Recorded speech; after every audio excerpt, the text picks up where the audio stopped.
What's going on, everyone? Today we're here to talk about the first ever opening round of the AFL and the return of AFL time on and some football in it.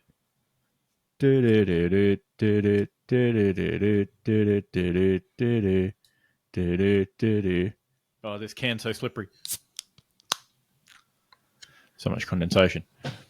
What's going on, everyone? We're here with episode number 97 of the Storm on the Beach podcast, talking about all things great and garbage from our sports viewing this week. What's going on, fellas? Mostly just regretting the T-pose.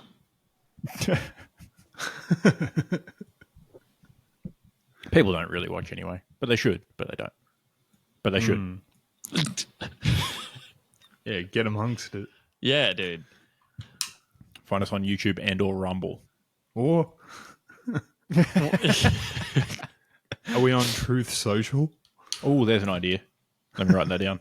What is that? It's where Trump posts his truths. No, we don't want to be on that. I will not be associated with that man. Please. I think it's a type of crowd that Matt usually rolls in, so we could be cornering the market. Ooh. I guarantee we would be the only AFL-based podcast on Truth Social. Yeah, no, we would. I think we're the only AFL-based podcast on Rumble, to be fair. Oh, how good. Look, as far as I'm concerned, we are the only AFL-based podcast on the internet. We are the number one AFL-based podcast on Rumble.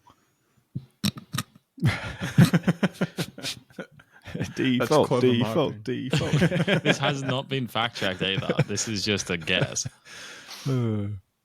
Yeah, probably even isn't. That'd be brutal. That would hurt. That'd be tough. Tough look. Yeah. Anyway. So BT's got a solo podcast by himself on there. Oh, it's like 8-hour episodes of him just chatting to himself. Just him warming up, saying wowee before a match day.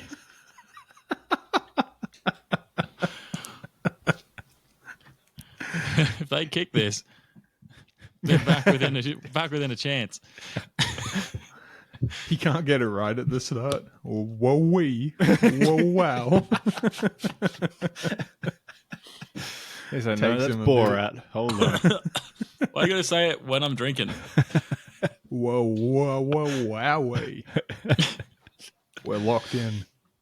Maybe he just practices like he sounds them out like whoa whoa whoa whoa whoa whoa whoa whoa wow wow wow wow wow wow wow, and just like works through it, you know, like a vocal warm up. Yeah, possibly. But yeah, mostly I'm just glad footy's back. Absolutely. You know, obviously we got boots on the ground. It was a lovely time had by all. It was. And then had a gig last night and then watched the football, so I had approximately 4 hours of sleep. And then woke up feeling shocking, would you believe? So had a sickie. No, fair enough. But, yeah, what's going on with you, Matt? Not much. All right, Isaac, what's going on with you? Excellent. This is probably the best week of football that Matt could probably ask for. AFL's back, and he gets to, jeer at people like Brad Maynard for being a scumbag. But he also doesn't have to have the heartbreak of watching North Melbourne play. Oh, not bad. There might be another bye coming up. He's got it circled in his calendar. He's like, AFL without North Melbourne. That joke was like standing on the train tracks and like hearing a train coming. Like I knew exactly what was going to happen. But unlike getting hit by a train, I enjoyed it. So thanks. You're welcome. Yeah, just very happy that footy's back.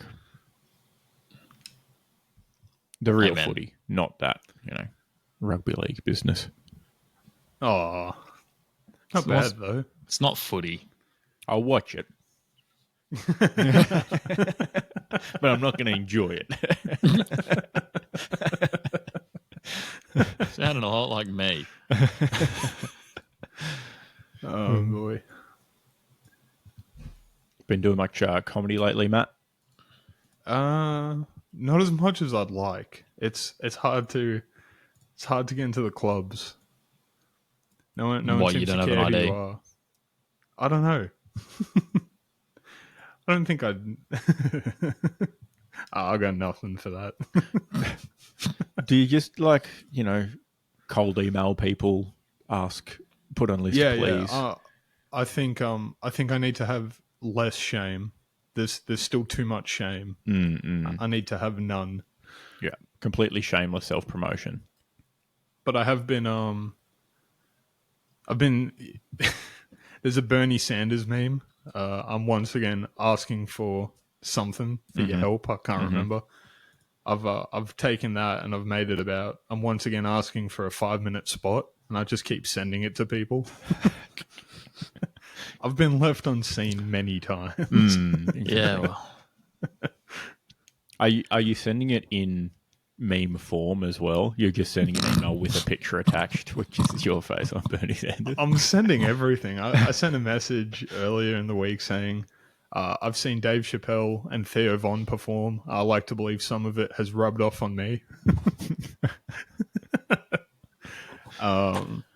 But I think I'm going to just show up in person too, because that's been the most effective. Mm-hmm. Just hand over your comedy resume, if you will, at the door. Here's my material.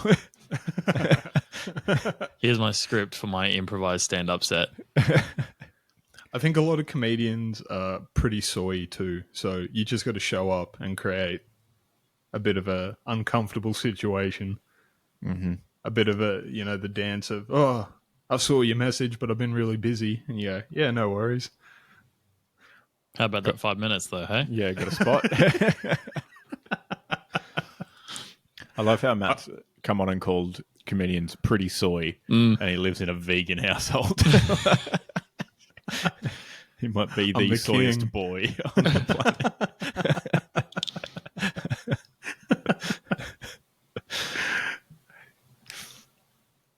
Just walk up on the stage. You could heckle every single act, hoping one of them goes, "Oh, you think you're pretty funny?" And you go, "Yeah," and then you just walk up there. It's worth a shot. I mean, if you need no shame, simply watch the hit television show Shameless. Oh. And then model your life after Frank Gallagher, and I'm sure you'll be just fine. Mm-hmm. Do things end up well for him? Sure. I mean, he doesn't really know what's going on, so I guess it's a good time.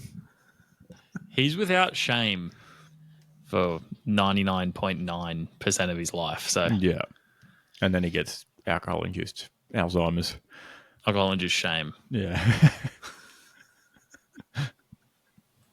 Oh no. Also, that's spoilers. I haven't seen the last season. That's been out.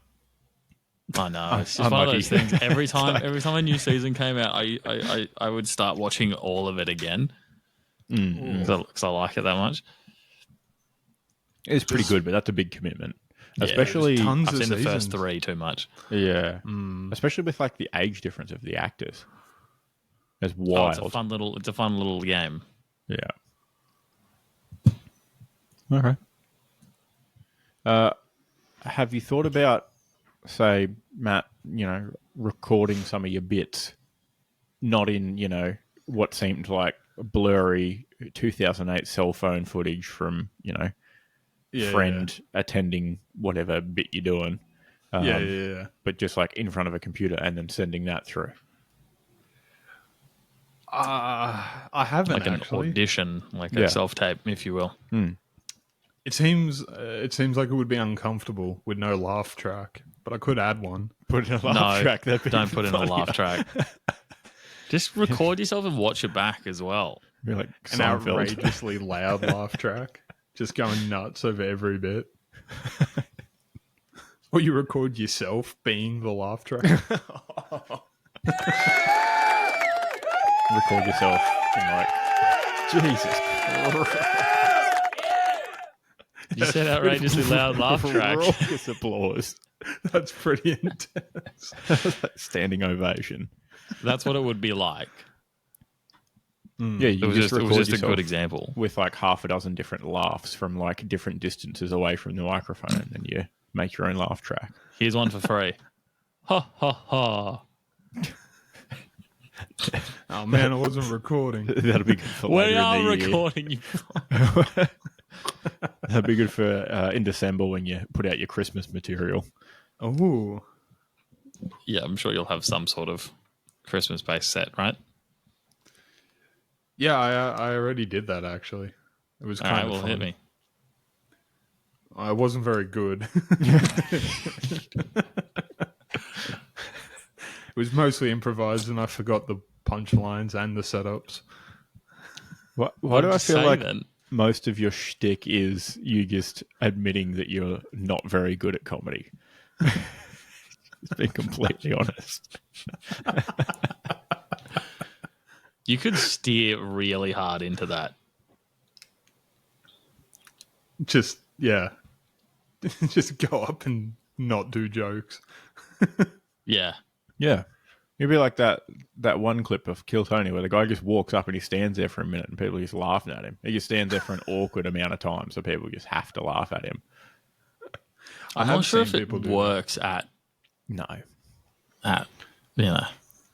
Parkwood Tavern on a Tuesday night. I feel like if you stood there without talking for a minute, people are like, oh, damn, is this guy okay? He wet himself. It's there's a line from a trailer I saw the other day. It's John Cena and he's like, oh, I know what you're thinking. Yes, I did piss myself. Mm. Yeah. Yeah. He also turned up to the Oscars naked. It was really funny. They did a bit about the award floating because you can't see him.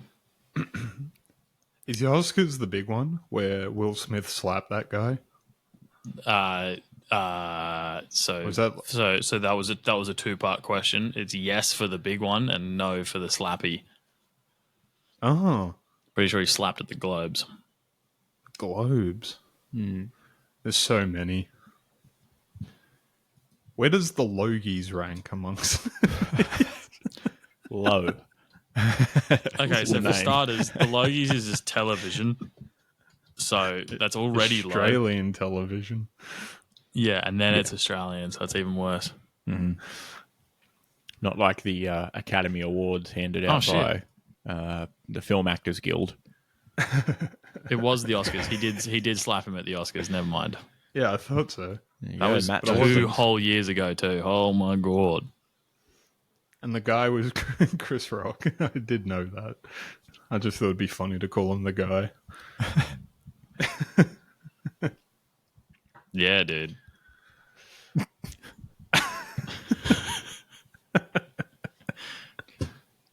All right, Matt, do you have a minute for us? Yeah, I'll just change it up a bit for AFL, I think. So, all right. I love playing competitive games online, and one of the best parts of I fucked it up already. Jesus Christ. I can't take this guy anywhere. Let me have a do-over. He's in his bedroom. We're not taking him anywhere. I love playing online games, but one of the struggles of it is this thing called smurfing, and that is essentially when a pretty good player comes down to bully, people that aren't as good. And so to give a realistic example of that, it would sort of be like, I know where I am, like in AFL. I'm not very good at the game, but I'm not terrible. I think I could play at a club level, maybe in the D division. And it would be like Nick Dacos coming down and just humiliating you, running around. And could you imagine basically if Nick Dacos was to come up and say, hey, fellas, I just kicked 27 goals in a quarter against a team of a bunch of Down syndrome players, you'd go, mate, that's terrible. You're a monster. Did you just self-report? Sorry. And he's like, pretty cool, right? No. Oh, What are you God. doing? It's cool when you do it as a video gamer, though. It's completely different. Yeah. It's just Entirely a bit different. of fun. Yes. For the whole family. I feel like, this does actually happen in real life. Gary Ablett post-retirement goes and plays, third grade country footy or something and gets 70 touches and 2 goals or something like that. Just because he can. I don't know what he got, but, probably something ridiculous. I think someone's running a competition at the moment for like Andrew Lloyd or someone to... Is that his name? Bombers guy? Matthew Lloyd. Matthew, fucking honestly, what's wrong with me? Running thought he a was his competition cousin. for him to play on their club team. Yeah, they do a thing each year called the Carlton Draft. Yeah, that's one. Yeah. Officially endorsed smurfing. Yeah. Friend of the show, Matt, all chins, has a big chin, I guess. Well, but He's doesn't got all actually. of them. Not Yeah. one. He's got all of them. He always says that someone big. It might have been the guy with anger issues. Name's completely escaped me. Barry Hall. Barry Hall. Hall. Yeah, he might have come down and played at wherever he played. Did he play at the Broadbeach Cats? Labrador. Yeah, somewhere like that. And so maybe he did play for Broadbeach, but against Labrador, and he kicked like 10 goals. Easy. 5, 10, 15 years post-retirement. I was about to say, like, can you imagine just like playing, 4th grade somewhere and Tony Lockett comes in? Just like, puts a dozen past you and you're like, oh, fuck.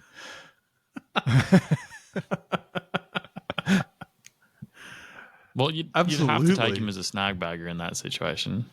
Oh, for sure. Here you go. Here's something I didn't know. Barry Hall joined the Gold Coast Suns as a specialist coach in 2016. Yeah. Or No 2017, I guess. So That was when they were trying to bring back the Biff. yeah, probably around then when he was terrorising Queensland AFL League. Yeah, that would make sense. And now That's they've got to pretty deal cool. with Tom Hickey instead. former Swan, former Eagle, Tom Hickey. Not quite. Big the same, concussion but- guy, Tom Hickey. Oh. Poor Eagles. All right, should we get into this week's unofficially sponsored insert Butcher Here, Butcher of the Week? Yes. Who's up first? Oh, it's me. So I got recommended a post the other day.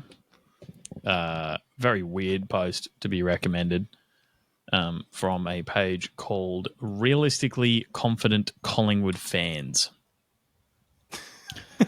Now, this is their match review, and I was not a fan of it because they were just grumpy. This was maybe 5 minutes after their loss. Don't skip ahead. And it says GWS ripping the piss out of Mason Cox, having petting zoos outside their stadium, handing out high-vis orange vest to fans in inverted commas on the article. That's not me doing it as a meme. Our pants dropped for 3 quarters as reigning premiers. Round 1 starts next week. We forget. We move on. It never happened. We go mental next week and our premiership flag unfurling against Sydney. And my favourite part is that the round 1 starts next week.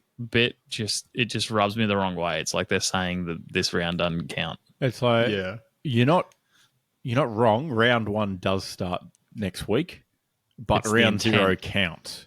Yeah. Unfortunately, with your loss, you're still 17th, below teams who haven't played yet. Still counts for percentage, etc. Sucks to How are suck. they 17th? Percentage. Because Gold Coast beat Richmond by more. So Richmond at 18th. Ah, I see. Right. Never mind. That answers all of the questions I would have had. Yep. At one point, I think Richmond were on negative 1,000 and something percent. Yeah, the percentage is crazy. Yeah. I suppose while we brought it up, Gold Coast, first time ever finishing around number 1 position on the ladder. So Stop the count. stop the count. It's not the only stop the count we're getting this week. Let's get a pandemic in or something. Just let us sit on this for a while. Thank you. No worries. All right, Matt, do you have a butcher of the week? I do. The AFL.com.au official match reports clearly being used ChatGPT to write them. What makes Without you say a that? doubt. The Carlton Brisbane match report starts out with saying, Carlton conjured one of the great wins, overturning blah blah blah, beating Brisbane by a solitary point. Kind of weird. I don't know. Just rubs me the wrong way. I can't imagine someone writing a team wins by a solitary point. It's very odd. Just you wait. Sort of robotic, I think. But anyway, and then it goes on to say that they lost at the Gabba Fortress, and that's just not it. 2 words that an Australian would put together. It just isn't. Was it Without written by shadow of a Mason doubt. Cox? That would maybe be the one exception. I wonder if I can find out who wrote it. I think it says at the top. Michael Whiting. Yeah, he's a legit Not a very reporter. inclusive name, is it? He reports for the Suns as well as the Lions. Yeah, it's a bit, but it was Gabba Fortress that got me immediately. We all know that's not it. That's not what it is. And he's writing for the AFL, right? Presumably, he would know. It's the Gabatoir. He's Queensland based. He knows it's the Gabatoir. Maybe he was uncertain if he needed to hyphenate Gabatoir, though. Like, is it Gabba hyphen Toir or is it Gabatoir all one word? Maybe he was stuck with that, like possibly. which is more grammatically correct. And then he's like, damn it, I'll just omit it because I don't know which there, or to whatever to use. Maybe. Do players refer to Anfield as the fortress? Or what's one of the most common? It is a fortress. People do say that. It's definitely been referred to as a fortress. Yeah. One that could be I don't know. raided easily, but a fortress nonetheless. Rated easily my anus. Don't skip ahead. I wish I got nothing. I don't do examples well, but Gabba Fortress is just so wrong. I just refuse to believe an Australian AFL writer wrote it. Well, you got to consider there's some pretty bad stadium names. Don't skip ahead. In and around the AFL. So Gabba Fortress might only take like 3rd worst as a name. Oh, man. Just you wait. Yeah. That's just not. Yeah. You've convinced me. Yeah, it doesn't sound right either way. Maybe, Matt, you can have a read of Michael Whiting's write-up match report of the Gold Coast Suns game because he also did that one. See if he redeems himself. Yeah, that'd be interesting. He must have such an easy week when they play each other. Like when Keith Flashes on, he's like sick. I only have to watch one game. Half the work. Yeah. What if he gets paid the same? Ooh. Surely he's not living off 2 AFL recaps. There's got to be like that. Surely that's like $100,000 a year, right? Oh, God. Is it? If it is. One solitary $100,000 a year. I mean, I hope so. We can avoid using Gabba Fortress. We could pull that off. I can put 4 lines of text into ChatGPT and say, make it big.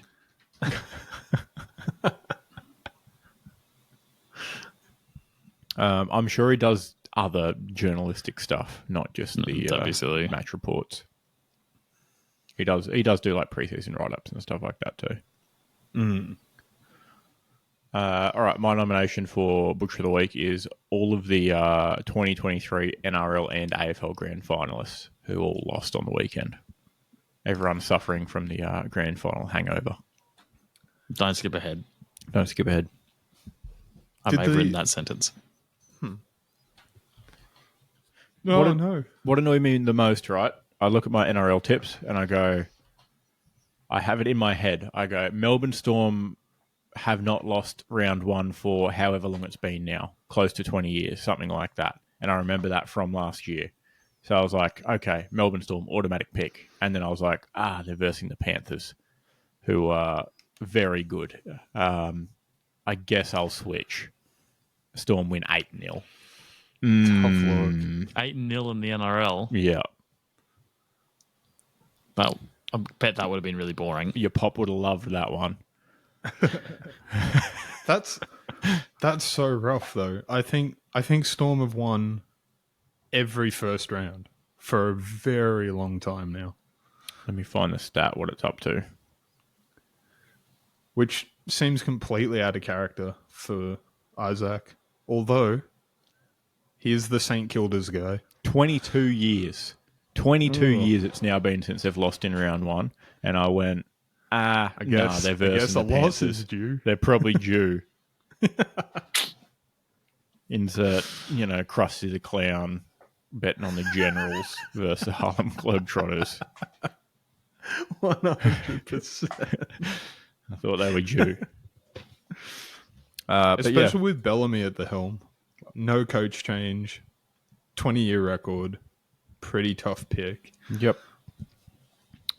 So, Panthers, Broncos, Lions, and Pies all lost. Love to see it. Broncos loss. Not bad. Don't hate to see it. I actually couldn't care less who wins and loses in the NRL. Doesn't change my day at all. Sitting there hate watching it. Look at this shitty sport. How stupid they are. Can't even count to 5 by themselves. It's like how you had to watch Play School to wait for the cartoons to come on. What's wrong with Play School? Nothing. Good. There was Fair a guy from Australian television. Exactly, and one of the guys was in Star Wars. Really? Yeah. Jay from Play School. He was in the one of the prequels, the second one, I think. Cool. Did the dog just bark in your room, or do they bark at me? There's no dogs in my room. All right, I'll be right back. After this message from our sponsors. Star Wars is kind of a cool movie saga, franchise, series. I can't find the word, but it's cool in the sense that you can have such a contrast in like happiness and sadness, where you could say, I was in Star Wars, and people could be, over the moon. Oh. Followed by number 2, the prequel. I wish you hadn't said anything, to be completely honest. True. Fair enough. That just made it sound like, because you whipped straight to Star Wars after Keelan said, it's brought to you by our, the sponsors. It sounded like we were sponsored by Star Wars for a second there.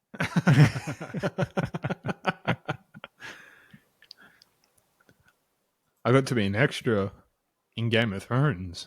Oh, that's pretty cool. Season 6. Oh. Poor Ed Sheeran. How'd you get onto Ed Sheeran? I completely forgot about that. You got to feel bad for the guy. His publicist is like, all right, Ed, despite worldwide fame and a genuinely good singing voice, you are the least popular celebrity of all time. We're going to put you in the most popular TV show. Will it work? It can't get any worse. Now, Ed, what you're going to do, you're going to sit on this log and you're going to sing songs for everyone else, just randomly, for like 40 seconds. And then we won't have to see you ever again. The cameo I don't know what was you're so referencing. long. That's what made it so uncomfortable. Have you not seen Game of Thrones, Keelan? Ed Sheeran in Game of Thrones. Yeah. Yeah. He sings a song and everything. When? I don't know, one of the later seasons, one of the I bad probably ones. haven't seen it. That's Well, well documented. Partway through, they broke up one of the quick travels that they were doing and stopped halfway to listen to Ed Sheeran sing for a little bit, and then they kept going. I like, you did say he's the least liked celebrity, you reckon? No, sure. Like, probably not Yeah, realistically. Lizzo. Oh, If I say anything, I'd be in big trouble. big trouble. Why?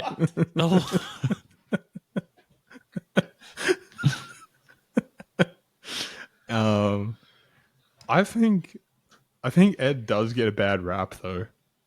Like considering, seems like a good dude. yeah, like seems like a good dude and very talented. He's just not handsome. Yeah, but like he's not ugly. No, he's just not at all. He's just constantly fighting the battle of like, Ed Sheeran. It's like, what do you mean? What do you mean by that? He's like the most average-looking guy, but he's got, I don't know, conservatively billions of dollars to his name. Yeah. And this is a world where Louis Capaldi's exist, for example. Also a great singer. Average-looking guy. Yeah. Yep. Anyway. I thought Matt was going to make fun of his Tourette's there for a sec. Any comments on his anxiety-induced Tourette's, Matt? No. Okay, good. No, Keelan, you left before and you were like, this break brought to you by our sponsors, and then Matt whipped straight into Star Wars, made it sound like we're sponsored by Star Wars. So, I'll take it. yeah, this podcast is going to be ripped down off YouTube from Big Disney. Fuck. There's someone talking about Star Wars and it's all over. Cease and desist. All right. Any movements on the shit list? Negative.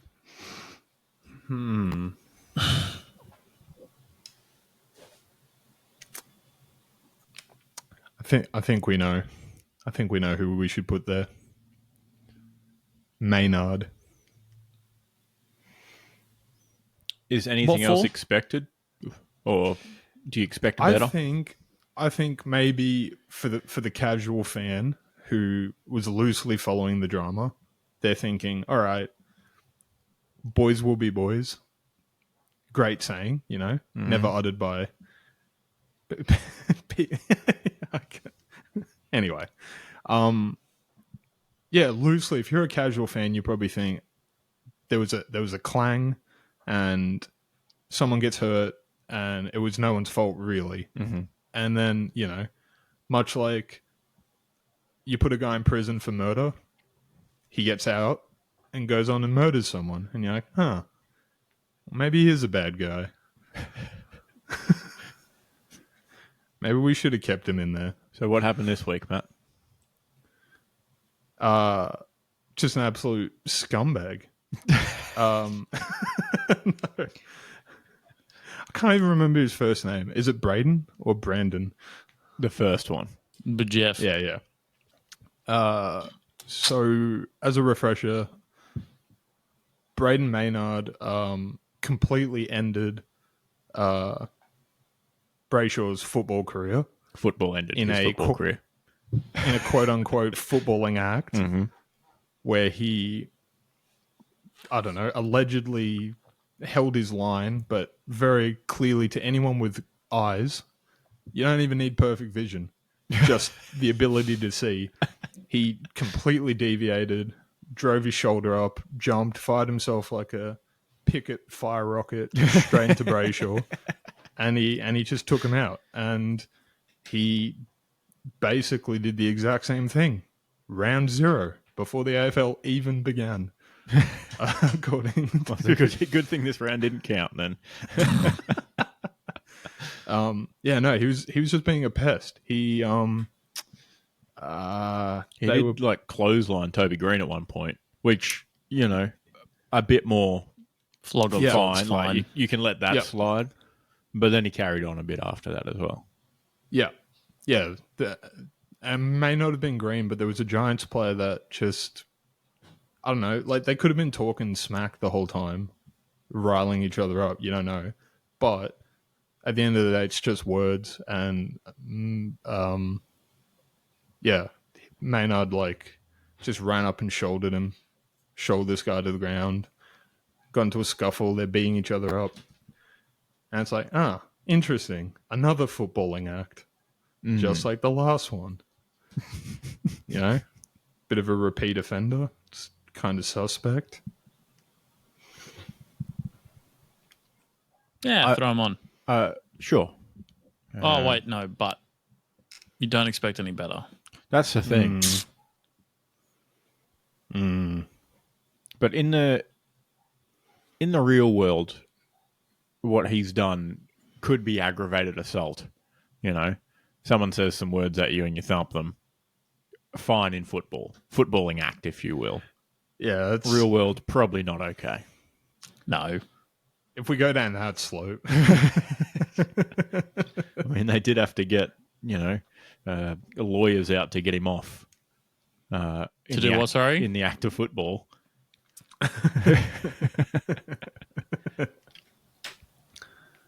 Yeah.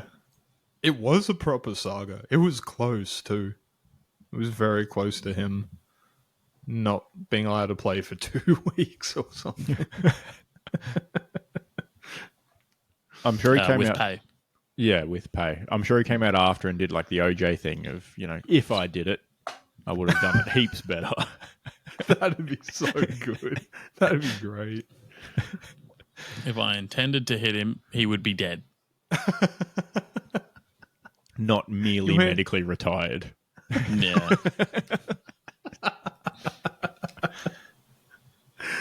Oh, man. Tough. Anyway. All right. Should we get on to our first AFL time on of the year? I had the fader the whole way down. Hold on.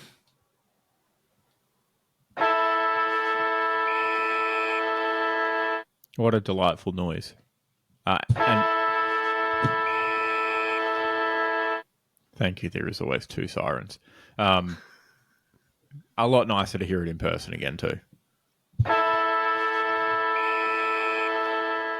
Sorry, you said again.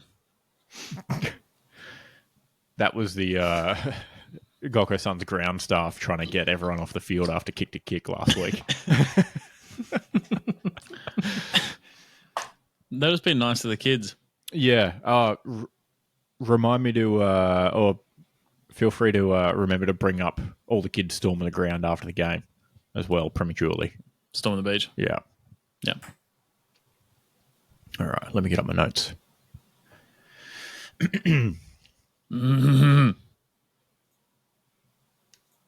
No pressure. This is the first recap of the season. Yeah, thanks. All right. It's finally here. It's that time of the year where we set up for the first ever opening round of the AFL season and the Barrackers dust off their footy gear. BT was warming up his wowee and the fans couldn't wait to see the traditional opening match of the year at the home of footy in Sydney, the SCG. Melbourne had plenty of chances at goal, but were not able to exercise their forward 50 demons in the first half, kicking 2 goals 8 by the main break. But a strong third quarter saw the Demons fight back. Clayton was all over it with 30 touches, while Jack Viney wrapped the ball up 30 times and swung in 2 goals. Simon Goodwin would have been on the fritz about his forward group's output if it wasn't for Bailey's 4 goals. But the Swans swooped back into the lead with a 5-goal fourth quarter. With 10 individual goal kickers for the match, the Swans were showing the Victorian side how to fly in a big V. Heaney produced exactly what the Swans needed in their first match of the year. 13 goals, 13 clearances, a goal. Fucking hell, 13 dude. goals would have been huge. 13 clearances, a goal, and 26 disposals. And Brodie has settled into his new Harbourside nest with 23 disposals, 6 tackles, and going tap for tap with Max Gawn. Grundy may have had Goodwin checking his undies after trading away the ruckman. Sydney Swans 12-14, 86. Melbourne Demons 9-10, 64. Nice. Pretty good. Had to listen to most of it because I was driving, but watched all of the last quarter. Pretty tremendous. Melbourne looked quite bad in the last. Sydney looked all over them. Does that mean our top 8 predictions are looking pretty not bad? Yeah, you goddamn right it does. Yeah. And that was also the game in which... Oh, no, I won't skip ahead. No, I'm not doing it. No. You can come back to that in the snack bag as a recap.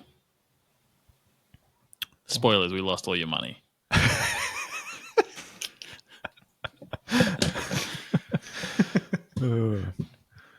Not financial advice. Bet with your head not over it. Think of what you could be buying instead. All right. Any other thoughts on the game before we move on? Not really. Melbourne looked slow. Nah. I'd be lying if I said I watched it. Was Buddy injured? Where was he? Not Who invited this guy? non-medically retired. Didn't this team used to have a Franklin? In it? You can't prove that he's not medically retired. It might just be publicity.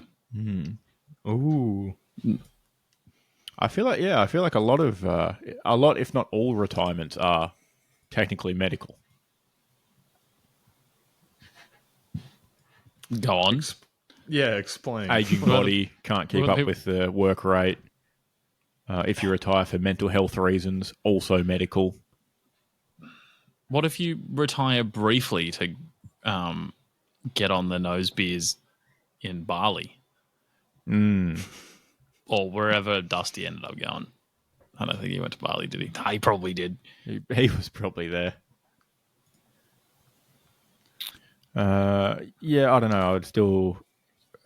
If you're using pharmaceuticals and that causes you to retire, probably medical. Non-prescribed.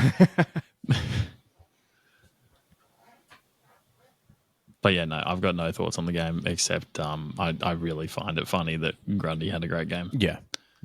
After being stung by a jellyfish goal behind the ear that morning.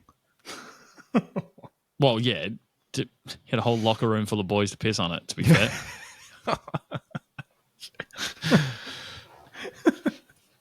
Just waited all day. Also, I'm surprised it hadn't happened sooner. If you've seen the size of his ears, and this has come from a guy who's got absolute wing nut over here, his ears make mine look small.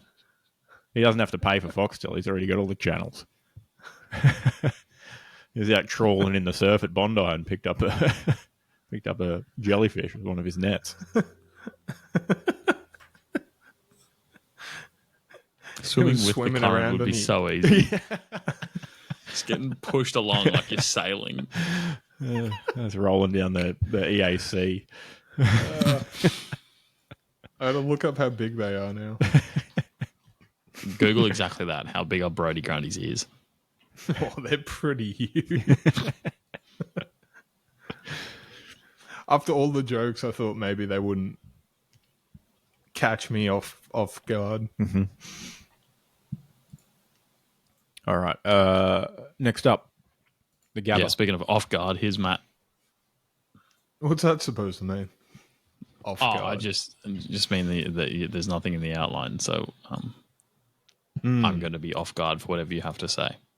Maybe I've exposed myself by being too defensive.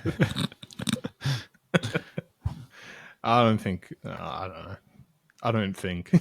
Well, anyway, here's what the AI thought of the game.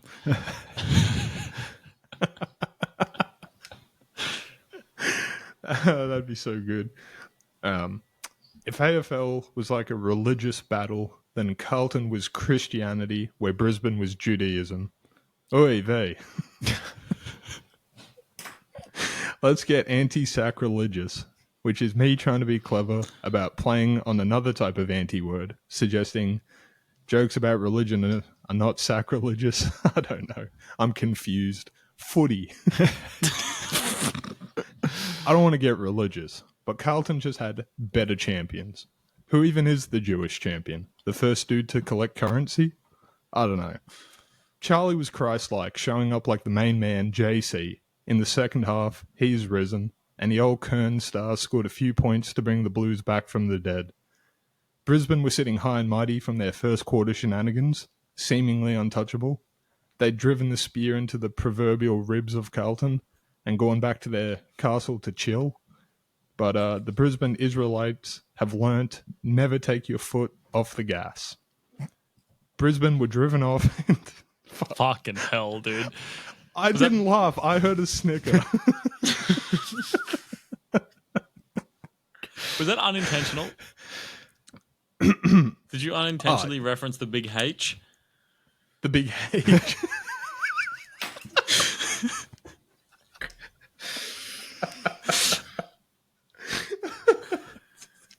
Oh my days. Of course he did. It was intentional? I plead the fifth. Brisbane were driven off into the desert and unable to find a goal for 40 days and 40 nights. And this is completely out of theme, but Harry Mackay humiliated the Lions in front of their home crowd with the El Clasico last point wins rule, ending the 14-game win streak at the Gabba. I reckon that would have had to hurt. For sure. Yeah. Just nailing it after the siren. Nah, it was like a minute ago or whatever. But, Yeah. you know. Yeah, same thing. Dude. Same difference.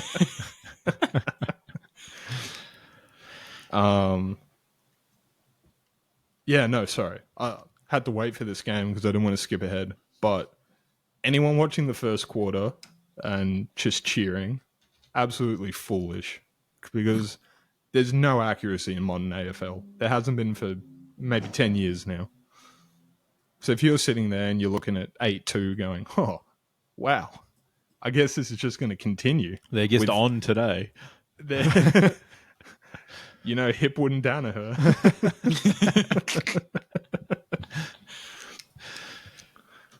I didn't really play into it too well, but I was, yeah. Anyway, crazy game. Good for the Blues.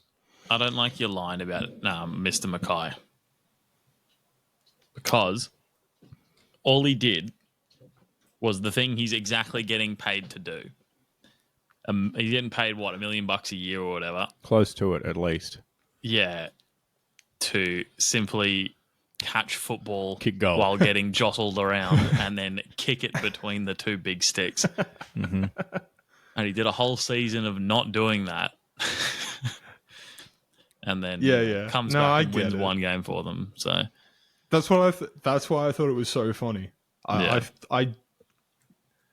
I couldn't get that out of my head because I saw Harry looking like his face looks exactly how it is now, but on the body of a child, and he's caught the ball.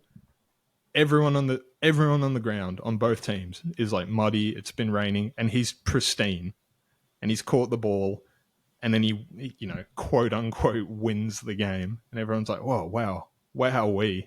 It's like, he didn't do anything. He did the one thing he was meant to do. Credit to him. He's not even 3 goals, but, that's got to be his best match figures for at least a while. 24 months. 3-1. Pretty bloody good for him. That's wild good for him. He caught an open mark somewhere around the second or third quarter and just took it like straight away. in the mitts. It didn't bounce off his chest or didn't flub around. Maybe he's getting better. No, you sure you didn't mix him up with someone else? I don't know. I'll have to rewatch the footage. Because, yeah, that's wild for him. Sorry, I should say. But yeah, credit to Carlton. Brisbane threw that away. You've got to kick a goal at some point in, when the other team's kicking 8 in a row. You got to make something happen. Coaching staff like, fuck. Forgot about that. To have 8 goals, 2 behinds, and end 10-13. They went from 7-2, which is their second largest first quarter score ever, ricochet shot on the Gold Coast Suns, who had 7-3 scored on them by Brisbane once upon a time. And then they finished 12-13. So they went 5-11 in the last 3 quarters. That ain't it. That ain't it at all. That's profound. Oh. Yeah, it's almost like Kitty and Coleman, blew out his ACL and they went, fuck, what do we do now? Yeah, not ideal. And speaking of what you're getting paid to do, Hipwood and Danaher 1 goal apiece, which is insane. You've got Zorko scoring 2 goals. You're not expecting Hipwood to outmuscle anyone, though, are you? I'm not sure he's outmuscled anyone ever. I heard he lost a arm wrestle to Charlie Cameron. That wouldn't surprise me. Yeah, even though he's got incredible leverage. It was Hipwood's arm and all of Charlie Cameron standing up.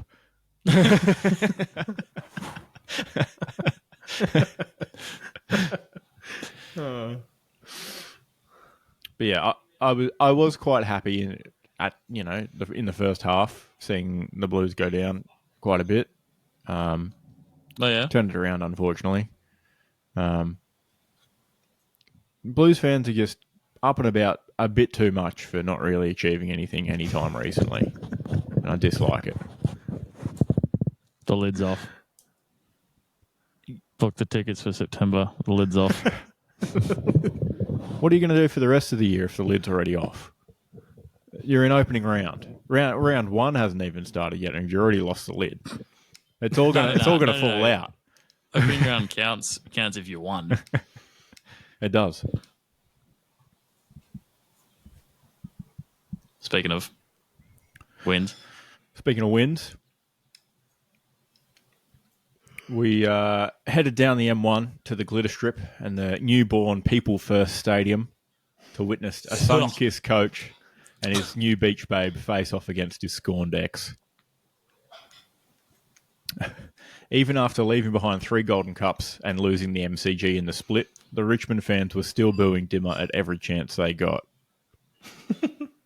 So disrespectful. The Tigers got the first laugh, with Shai bolting into the forward 50 and snapping the first goal of the match. But the Suns turned up the heat, burning their way to pile on the next 68 points of the match and hold a huge 61-point lead at halftime. The grass-fed Red Bull, energising the Gold Coast midfield, Matt Rao, not needing wings where he was going, punched straight through the middle on his way to 33 touches of leather and more clearances than a rug store that's been going out of business for 18 months. Ben took place on his throne in front of Gold Coast goal, King kicking 4 before halftime and 5 for the match. But the Tigers pounced out from the halftime break with a dominant third quarter, kicking 7 goals straight, including 2 more from Showbolton to ratchet up the pressure on the Suns, with the lead cut to 26 points at the final change. Will Power was toweling everything up in the Suns' back half, mopping up 11 interceptions and 28 touches, and just when the Gold Coast Fiori needed a goal to stop the bleeding, Braden was gifted with an intercept mark 50 out and slotted it. The Gold Coast Suns lead was too much for the Tigers to run down, and the new age of the Suns under Dimmer is off to a bright start with a maiden win at People First Stadium.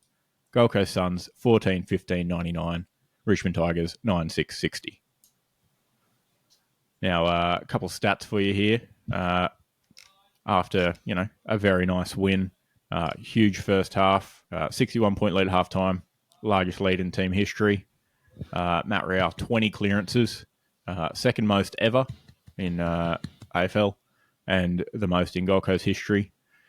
I get the booing of Dimmer, but it was maybe a bit much, especially to come into the man's new home on his doorstep and boo him every time he was on the big screen after he gave you 3 premierships. Like 8 sausage rolls. Come in, boo him. Come in it's here, just so rude. Jack up our house prices, boo the man that gave you everything to make you relevant, and then leave with 10 minutes to go because you're getting whooped. 15. Bit rude. Can't wait to see them again in round 24 at the MCG as we warm up on the G for finals footy. I imagine there won't be as many Richmond fans next season for the trip up here. Going to see a lot of sticker residue on the back of rear windows on cars. I think next season. Yeah, I think there's going to be a lot of yellow and black spots of stickers that have been peeled off recently. Yeah. If anything, you probably should stock up on isopropyl alcohol, methylated spirits, that kind of thing now if you're a Richmond fan, just to make sure you can remove your sticker entirely. Buy a good quality scraper. Oh, it's a good shout, that. Mm-hmm. Link in bio. There was 22,000 there, quote unquote sellout. There was a few seats around, but there was a lot of people standing. I would say probably at least 10 of those, at least 10, if not 12,000 of those would have been Richmond fans. Hate to see it. But, giving Dimmer a bit of shtick for giving one Richmond fan who came to the open training the week before, a little kid was there in a Richmond jersey, and Dimmer came down with the Suns one and said, "Here you go, this one looks much better," and dressed the kid and signed it in his face. But yeah, good to get a win. He knew they were a nice family because the dad was wearing a Liverpool shirt. Ah, there you go. Yeah. There you go. But yeah, it was good to see the Suns dominate and then handle a bit of a response from Richmond, who played very well in the third quarter. Suns lost their shape, but the Richmond fans were a bit overzealous with their cheering, given they didn't get within whatever it was. Well, you do have to keep in mind the third quarter is the premiership quarter. It is. So every goal kicked in the third quarter is actually equal to 1 premiership cup. I see. Well, that makes sense. They won 7 cups in that quarter and were still down by 26 points going into the last, unfortunately for them. Cheering like they'd won the premiership when it, was still over 4 goals away at closest. Good to get that win. Ben King quietly on pace for 115 goals this season. Feel free to check the maths. Are you including finals? I had to crunch. No, that's not included finals. That's home and away only. So he's probably in for a regular 130. Season only. Yeah. Probably in for 130 on pace. And 130. How many finals games are you expecting? Well, they'll play at least 2 finals because they're going to finish top 4 now. So he'll get 7 and 8. You've had one game. Yeah, and we're top of the table.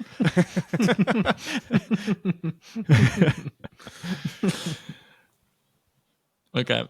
Finish the round, top of the table, first time ever. Good to get a win. Good to be at the footy. Love to see it. And fact. Shout out friends of the show for sending through footage of Keelan and I featured on Fox Footy. Briefly. Yeah, it's not about the duration, it's about the quality. Exactly. Yeah. I shared that around with my family. They were all very proud. Look, Mum, I'm on TV. I sat idly by and a dude pointed a camera at me and now I'm on television. Keelan, thoughts on the game? Yeah, I think the kid behind us summed it up perfectly.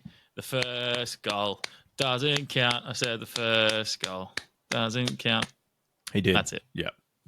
That actually worked very well. It was so funny. It was very good.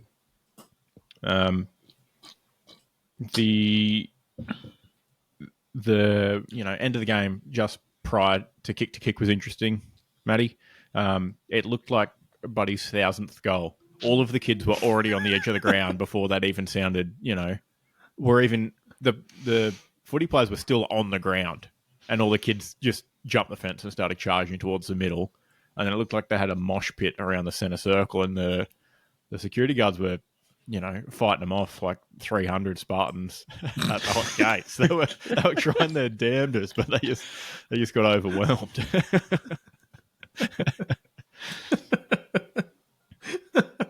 It was wild. I mean, the clip we got at the end was significantly louder than the mic might give off, actually, because it was chockers. They just isolated it quite a lot on that mic. Yep. But everyone was going crazy, especially the children. Jesus Christ. Yeah, they were loving it. And then kick to kick went for 50 minutes, it seemed like. They weren't doing a great job. They start at the river end of the ground and usually usher people off slowly. And Gil and I were still in the stands behind the goal, just throwing back footies that were, going to get lost or stolen by us. And we could see the security doing that line thing, trying to herd people back. And kids would just run around them back to the other end, back to the open end. And it took them, 20 minutes to get everyone off, if not longer. I think they've been a bit lenient, Yeah. First ever opening round, christen the stadium, et cetera, et cetera. As long as the kids are having fun. Yeah. Footy wins. Footy wins indeed. And then you spotted a star. Yeah. We were sitting there while kick to kick was sort of wrapping up, and we saw this, reasonably muscular guy sort of wandering off the field, chest puffed out, arms, out and back, completely black shirt, I think, unless it was black shirt with Richmond Guernsey over the top, perhaps. I don't think it was. I think it was just black shirt and jeans. And besides his dark hair, he just needed to be blonde, and he would have been Johnny Bravo, just sauntering his way off the field. Certainly didn't look like the most athletic person on the field at the time. No, he certainly looked like he'd been to the gym. Yeah. But going to the gym and being athletic are two different kettles of fish. He was borderline synthol user. Yeah, he was large. Yeah. Real puffed up. Maybe he's bulking.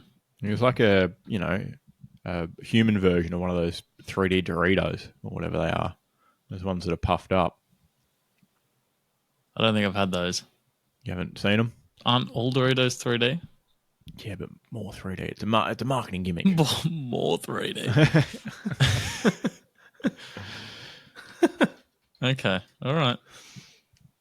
They're like a big sort of puffy, almost So pyramid shape. they're factory seconds, and they're like, oh, let's market them different. Let's crush them into powder and then snort them. Put them in a big, rice triangle shape.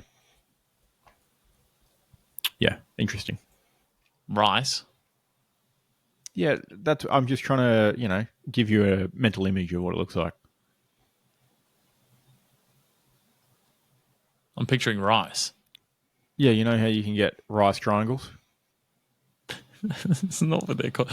Matt, you know Japan, right? You're a weeb. You know anime. What are they called when you serve the rice? Is that inari?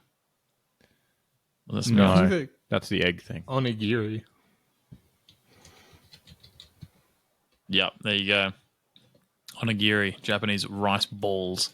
There you go. So, which are definitely not ball shaped, but they come in neither is an AFL ball. So yeah.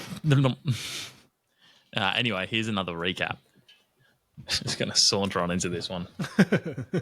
Good call.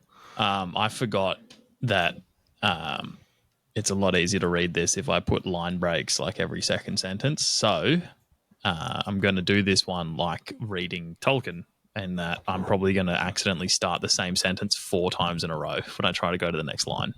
Fair enough. So here we are.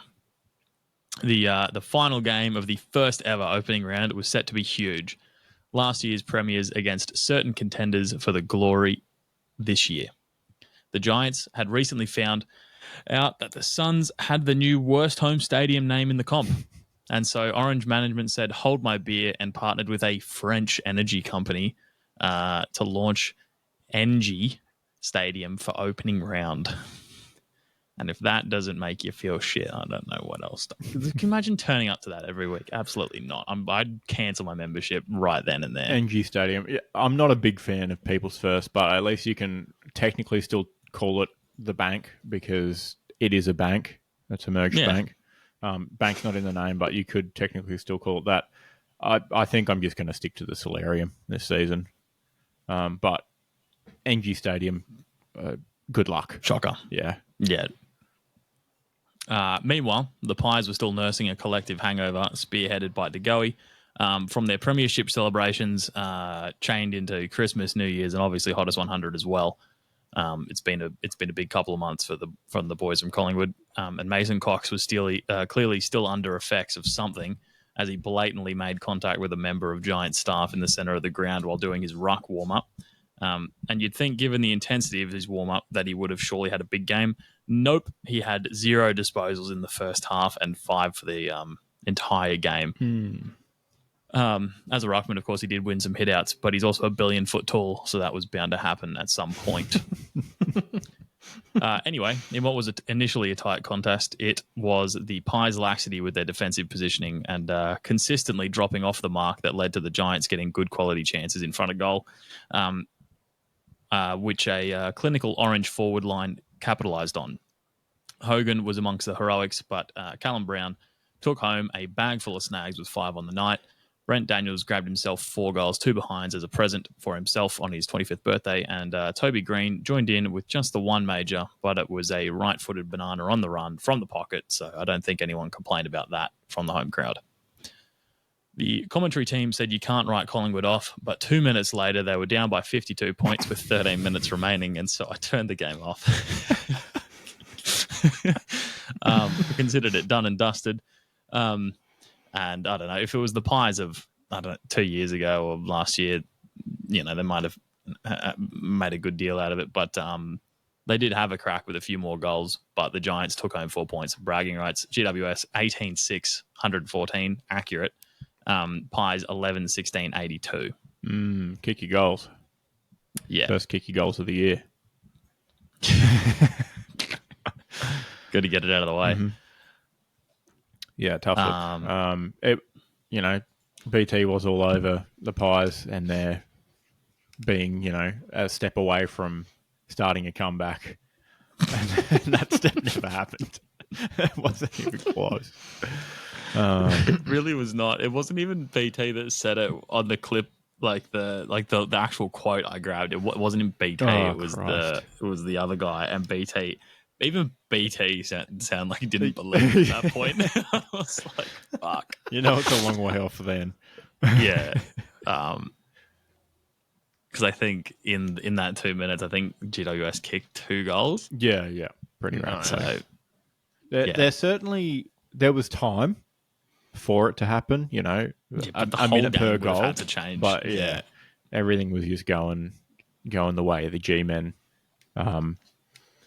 And I will say, wasn't a big fan of, Collingwood high-fiving each other and smiling and stuff like that when they'd make, a nice little chain and then a kick into the forward 50 for a set shot on goal, Steel Sidebottom, for example, or Pendlebury high-fiving each other, smiling at each other while they're down by 30 with 4 minutes to go. It's like, well, you've clearly given up, even though you've got another shot on goal here. But I was like, maybe try a bit harder.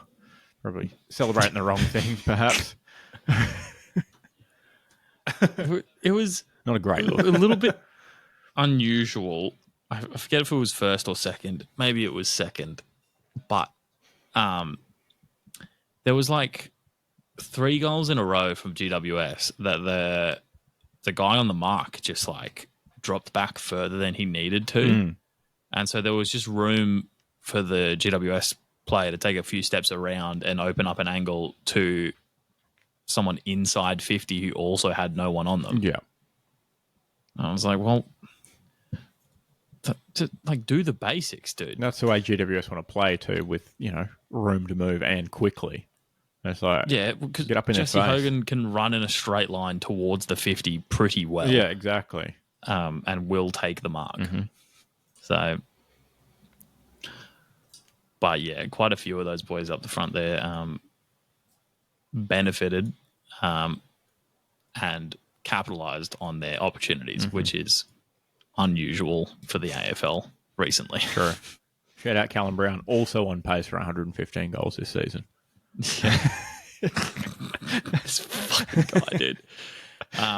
Even more if you consider that we say they were top 4? I reckon. I think they were contenders, before this game, they are actually flag favourites now. They're paying $5.50. Wow, there you go. So pencil him in for 130. At least 3 finals.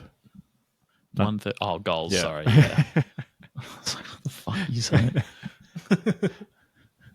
It's all gibberish. Yeah, that means nothing to me. I made a lot of pretty bold claims last week. Yeah.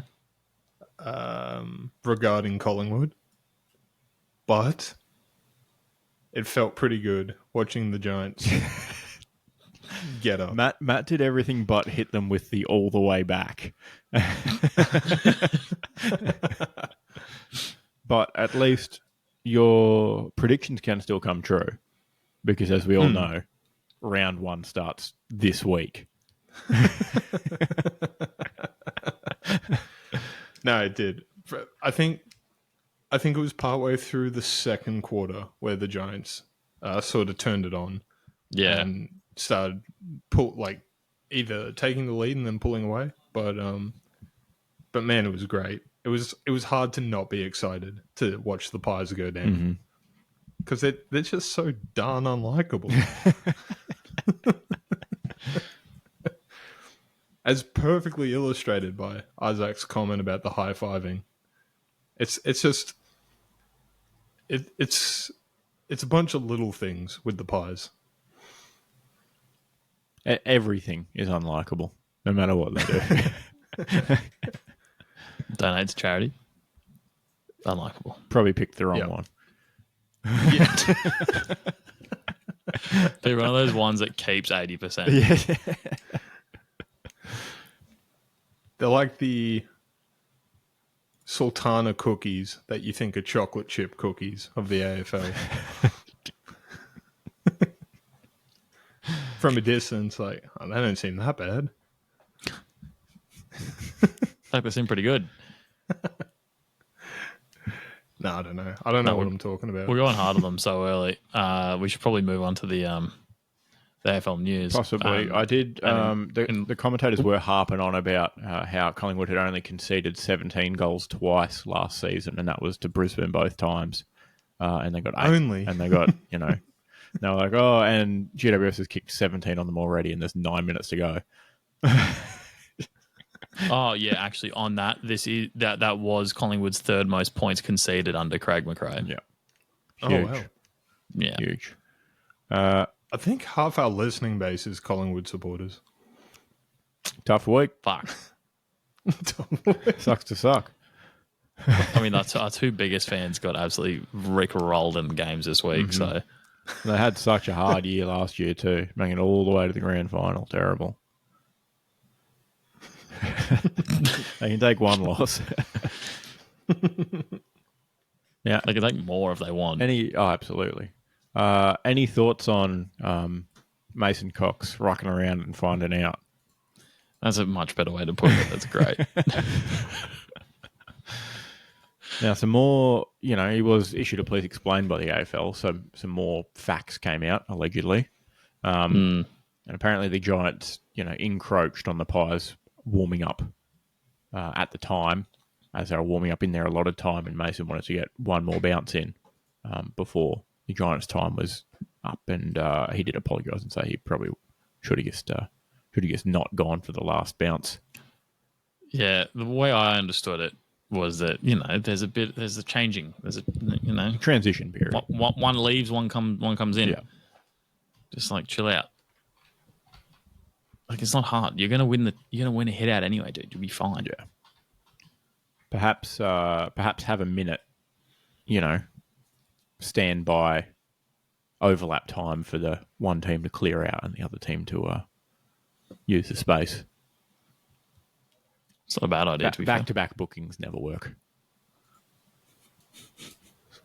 They don't. Always Don't be that guy that books his fucking Zoom meetings back to back. There's always someone, knocking on the door of the conference room. I need to get in there. It's like, yeah, we're wrapping up. All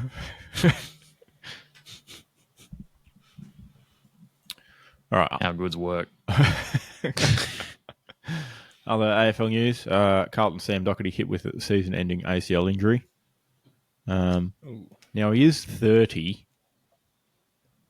I'm not saying it... Tough recovery. Yeah, not saying it will have been his last game as a Blue, but I feel like there's a chance that he may not play AFL again. I know he's a fan favourite and all, but... Depends how dedicated he is, I suppose. I guess so. Because he, could jump in the VFL at the start of next season or something. I don't know. True. But still, not great. No, not ideal for him. Hopefully he recovers. But, Carlton fans in tears of happiness and sadness. It's a wild time in Logan Street. Mm-hmm.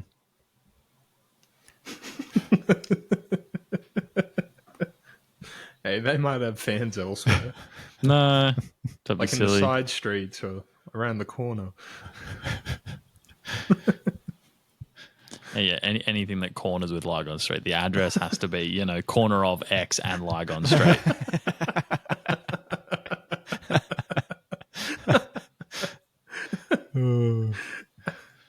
No good. All right, shoe-in recap. Keelan, against the grain, only one in our competition to tip the Giants, and shoe them in, won by 32. I got the knowledge. I had the Suns, who won by 39. Matt, off to not a great start. Absolute shoe-in of the Millennium. The Lions lost at the Gabatoir by 1. And that's a good life lesson to learn. That lock of the century doesn't always come off.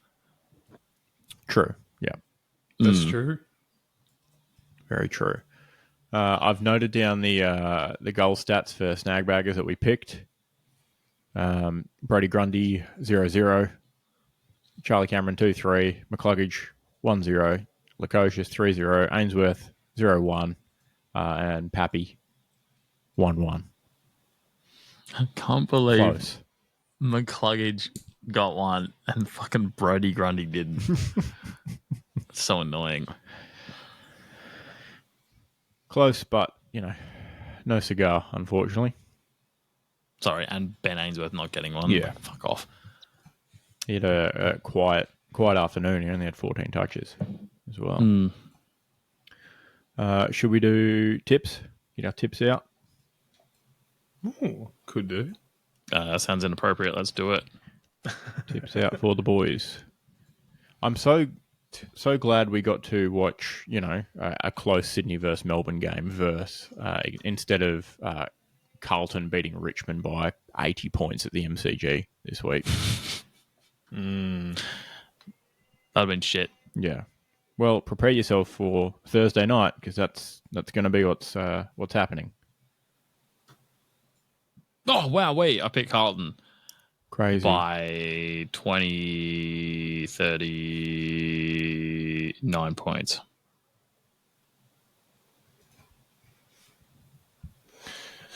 You reckon Richmond will have back-to-back 39-point losses? I can't believe I've just done that. Hold on. You just Yeah, I think they win by 30 comfortably. 43 at points. least 30, right? But, I could go up to 50. You just don't know what you're going to get from Harry Mackay. I know. It could even be 10. Yeah. Has he gotten rid of the has he gotten rid of the yippity doodahs? Who knows? He's got a new walk in or whatever. He's got a new set shot Yeah. form. One was awful. I could see a reality where Richmond kick 420 and Carlton I don't know, 719. Game of the It season. wouldn't be great, but it could happen. Overs betters hate them. Unders betters cheering. While their This balls are could getting be the stomped.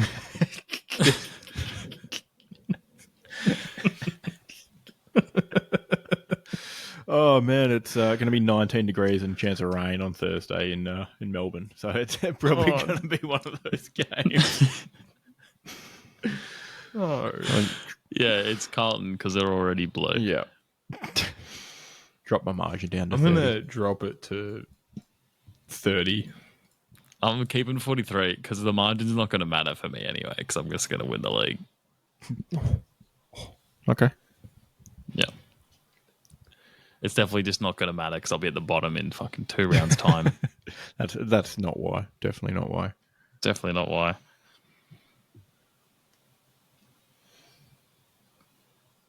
Wowee. Pies and Swans at the G. Pretty big. Pies, I think. Unfortunately. Yeah, I'm back in the pies. Guy who has backed pies this whole time. Colour me shocked. It's a bounce back spot for the Pies, isn't it? Yeah, immediate bounce back spot. Swans in their 150th season returning to their original home.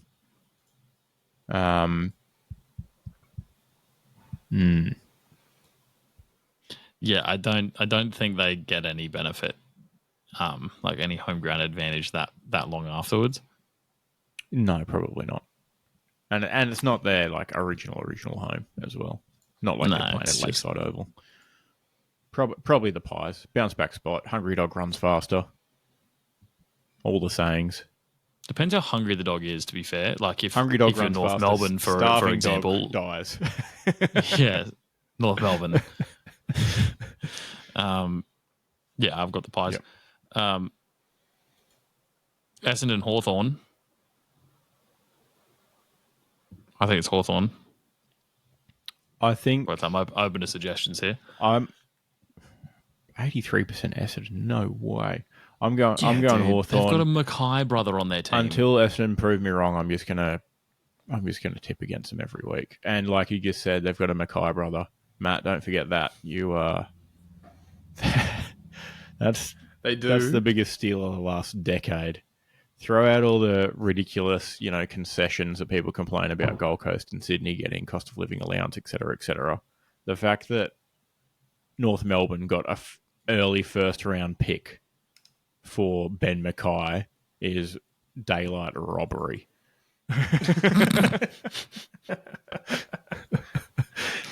It really is, though. It's just bizarre. I don't know how they got away with it. I am going to back Essendon, though. Oh, you piece of shit. I'm taking the Giants over North Melbourne then. Fuck you. That's pretty smart. The ESPN app still reckons it's called Giant Stadium, not Get with the program. NG. Essendon had some other pickups besides Mackay, right? Yeah, but also Hawthorn took their most interesting player. Oh, man, it's Massimo such a tough D'Ambrosio. one. It's Definitely the most interesting name. It's crazy it's only got 17%. That is crazy. It is early in the week too. Yeah. Hawthorn didn't have a good preseason. I think I should back the Giants. It's definitely the Giants in that matchup. It's the G-men at home at NG Stadium. The Giants. Oh, sorry. So you were sticking with Essendon. Sorry, Matt. Yeah. Pussy. All right. This is the Giants' last game at NG Stadium until the 18th of May. Far out. Because they also play at that other ground west, isn't it? Funnily enough. They play in Canberra, but they get kicked out of the showground every Easter for the Sydney Royal Easter Show. Yeah. So they're going to rip up all the grass that's currently there, which looked like a patchwork quilt, kind of hilarious. And then they'll get new grass and have, a few weeks to grow it out. But yeah, they go to Canberra for a couple of weeks and over to Perth and gather around, etc. And then they play the Swans. I suppose they've timed it well so. for getting the ground back into shape with gather round and such. Yep. Ooh. A good test for Geelong at the Cattery versus the Saints. Would you like me to pick this game first? Please. The Cats. Saints see, that's tough. Hard place to because play. And it may even be finished. Who knows? No, fuck off. It is. Pretty sure all the workers were watching the Giants game at NG Stadium. They were in the IVs. I think because it's the first game of the season for both these teams, we're going to have to go Geelong. Yeah. Ooh. Just because I don't trust either of them enough to not just back the home team. I reckon that's pretty fair. Matt? Oh, dude. I'm going to take the Saints, I think. Could be the season I turn it around on Saints tipping. Unlikely. True. Geelong are just so old. So, meme old. Experienced, I think is the word.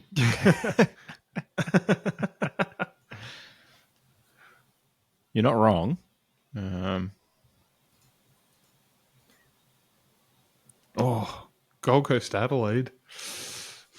Gold Coast Adelaide at the Solarium again. People first stadium. First place first, 9th place. Gold Coast Suns. Fuck off, dude. I think, again, it's very unusual tipping someone that has played and someone that hasn't played. Yes. At all. Doesn't make any sense to me. Yes. Crows have injuries. Have to go Gold Coast. Yeah. Especially because Thilthorpe is fucked. Yep. For a while, Absolutely. Isn't And match fitness. I feel like having a real deal AFL game under your belt is better than match sim. he? Yeah, Rowley's on fire already, Yep. so he'll have the biggest shoulders there because Thilthorpe's out.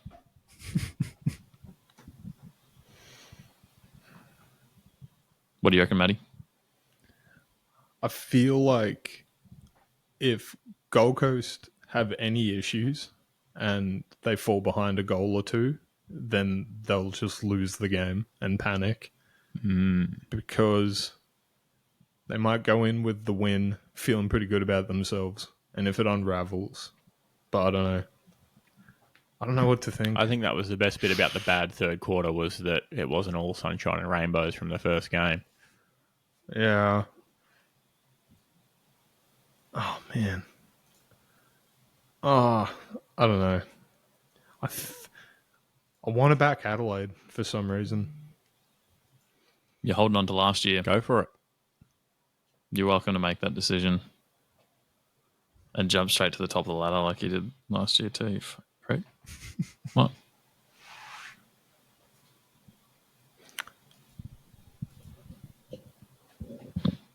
That confirmed? Locked in? Yeah. Okay. Back to the MCG then. On Sunday, we have the Demons and the Bulldogs. This is tough.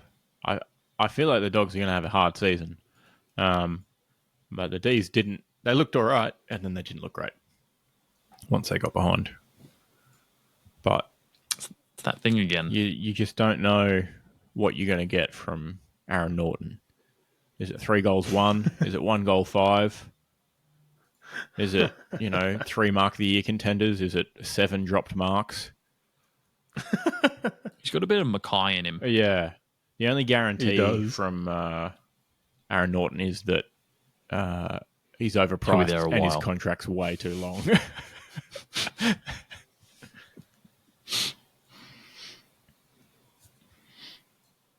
No, I'll probably have to go Melbourne. I think. I don't know. I guess it depends. I think I might go. I might go Melbourne for now, but it depends if they bring in Ben Brown if he's available to help up forward. The Dogs have a lot of guys.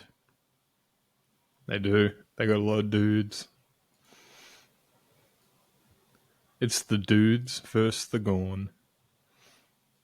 Oh no, this is over. It's Melbourne. Max Gorn's going to eat Tim English's lunch. You reckon? Yeah. Oh, he's such a good forward. He's such a good ruckman. He gets up forward and kick goals. Yeah, because he's lazy. Stay in the ruck it out. Well, as the kids at the Suns games the other day, the ruck is the most overrated position on the field, or they're all ruckmen are shit. Yeah, something like that. You should get rid of ruckman. Fucking shittest take I've ever heard. And then in my Jared life. Witt's whipped down a ruck contest and got a clearance by himself. Thanks for coming. Yeah. Oh, they can't even kick the ball straight. Oh, bro, the fucking ball has to fall 3 meters to his foot. The wind's pushed it by the Chill. time it gets there. Yeah. He's not a fucking physicist. Demons. Yeah. And yeah, just quietly, we can skim past the next one because it's Port against West Coast. It's Port. Yeah. At Adelaide Oval too. If you want to guarantee a 5% return on your money, you could gamble for Port Adelaide to win this game. Hey, that's better than your bank account per annum. Yeah. Less risk too.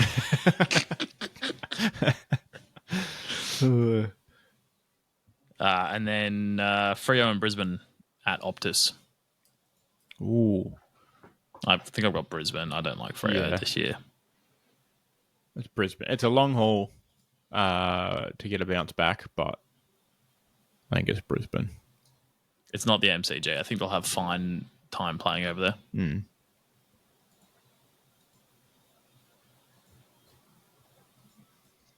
What do you reckon, Matty? I don't know.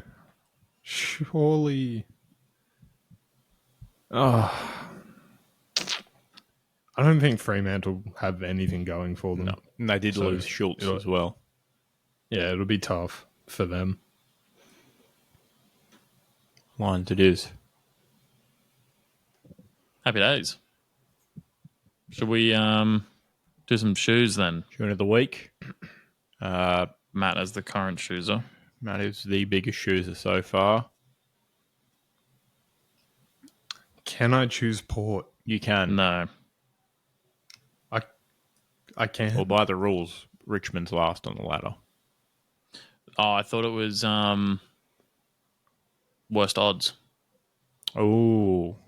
because West Coast are paying $9.50. That's the biggest discrepancy on the thing currently. $9.50 to $1.05. This is true. I was so close. Oh, man.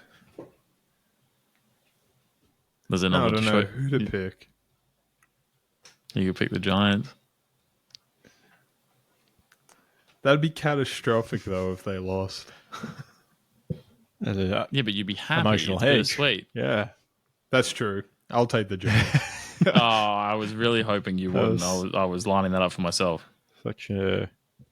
Well, I guess it depends which odd maker you're looking at, because on old sports bet, the Giants are the biggest favourite. I don't have that application. Oh. I can only go on the ESPN points bet integration. Let's have a look. Port's back on the menu, perhaps. Let's have a look. Let me... The person with the wine list goes, no, absolutely not. We do not serve port. It's split, so you can have the Giants. Can I also have port? You can go get whatever beverage you'd like from your own fucking house. Right? You only get one. So can I choose port?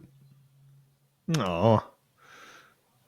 Well, Giants are fine, I guess. Keelan? I think I'm going to go the Blues. That's got to be the next easiest. Yeah, but also it's Carlton. Yeah. And I'm going to go the Suns.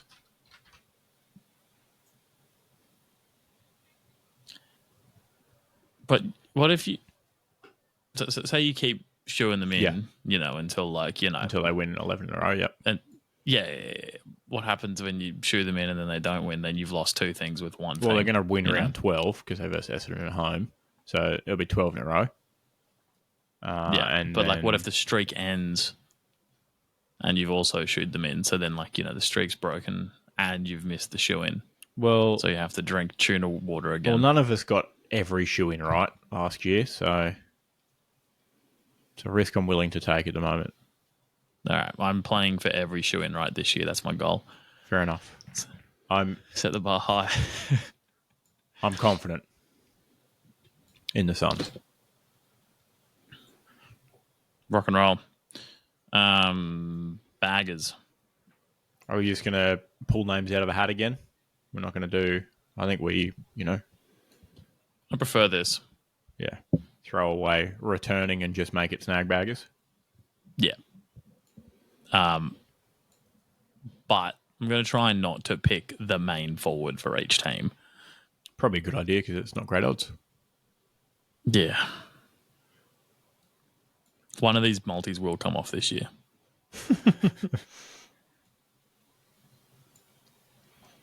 All right. I should have had a look. Oh, I'll take Cholly. Ooh. Chol on debut.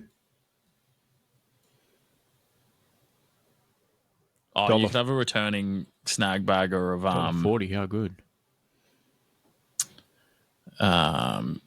Jack Gunson because he's returning to the Hawks. True. Where is he on the list? But I don't want to do all from the same game, so I'll pick Cholly for the Suns integration. Chol.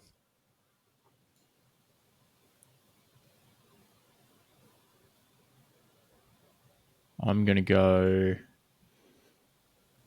I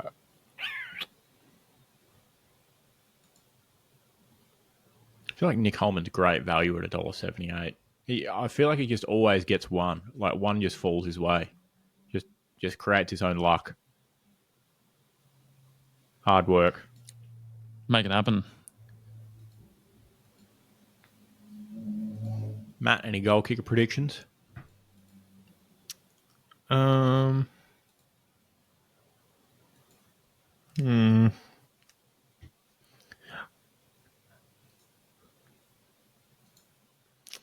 don't know. I wanted to say Zerha, but I'm unsure about how he feels with playing for North Melbourne. Did put talks on hold. A little bit disappointing. I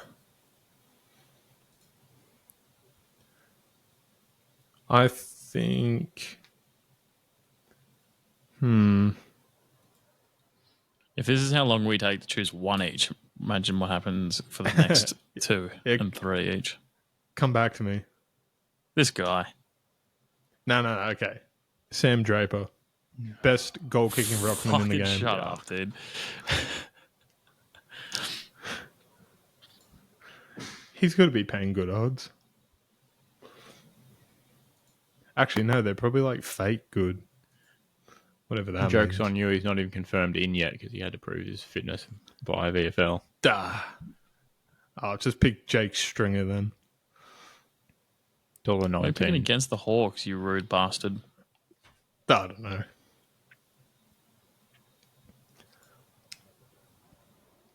What's the odds on Mark Blitzarves?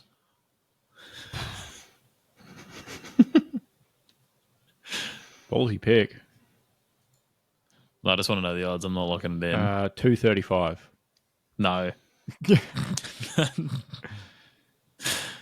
That's scary. No goals, no behinds in his last 5 versus St Kilda. Yeah, that won't be it. Nat 5. At 5. Yeah. Wowee. That bookmaker doesn't even have goal kickers for that game yet. Hold on, let me go over here. That game is in about a decade. Yeah. 5 days, 21 Nat hours for that one. $5.80. All right. Another one for myself. I will go, I reckon,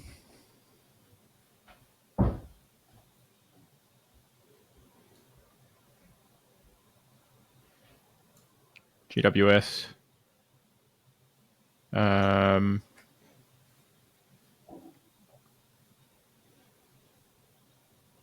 Maybe Jake Riccardi, I think. $1.20. Oh, yeah.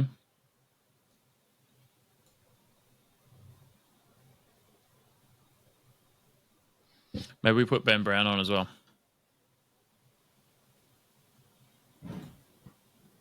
In case he does play. See if there's odds. Not on there. There's only 3 markets on that game.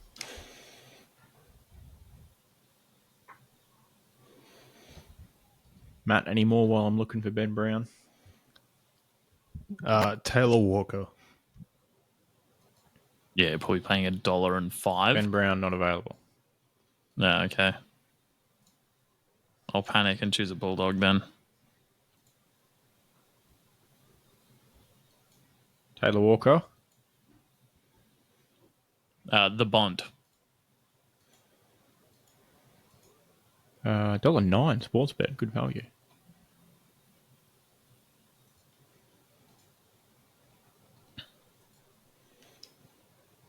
I have to switch back again. God damn it. Not going to get all of these on one bookmaker just yet, but that's all right. The Bont, you said. The Bond is my final pick. 194. What do we have in total? We've got 8, so I guess I've got one more. I think Matt's got one more, doesn't he? I do.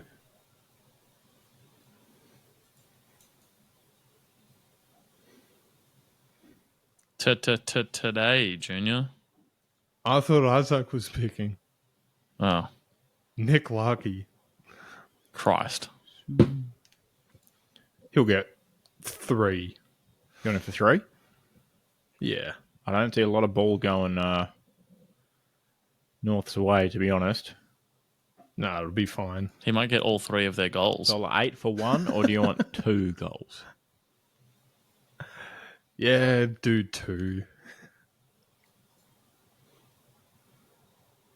What's he paying for 2? 146. Whew.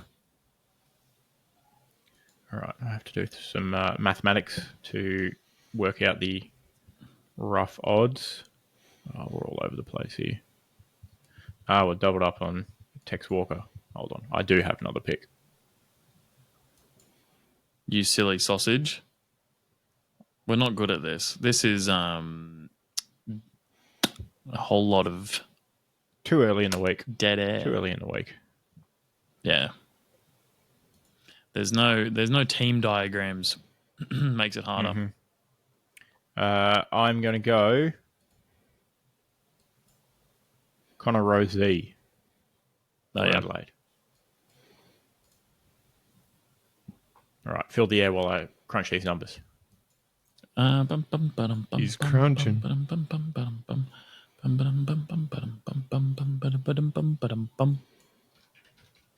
That's all I got. Keep filling. Run it back. Scooby Doo Papa. Scooby Doo Papa. All right. Rough odds will be around $31 for that group. Not bad. It's a lot of money. Not bad. Last week's was around 43, I believe. Dude, and that almost hit, bro.